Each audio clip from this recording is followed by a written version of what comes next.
సారించుకోండి.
అమ్మగారి యొక్క దిక్కులు మీ అందరి మీద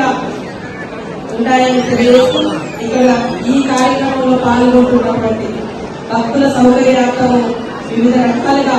ఇక్కడ పాల్గొన్నటువంటి సేవకులకు అందరికీ పోలీసు కావచ్చు, ఎండోమెంట్ కావచ్చు, అదేవిధంగా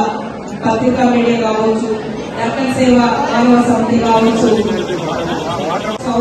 అదేవిధంగా ఉదయం నుంచి మరి ఇక్కడే ఉన్నటువంటి మంత్రి గారు పొన్నం ప్రభాకర్ మేడం కావచ్చు, అదేవిధంగా ఎండోమెంట్ కమిషనర్ గారు కావచ్చు, శైలజ అయ్యర్ గారు, అదేవిధంగా కమిషనర్ హనుమంతరావు గారు, వారి సిబ్బంది వారందరికీ కూడా హృదయపూర్వక శుభాకాంక్షలు తెలియజేస్తూ ఆ తల్లి యొక్క దీవెన మనందరిలో ఉండాలని మనస్ఫూర్తిగా కోరుకుంటున్నాను.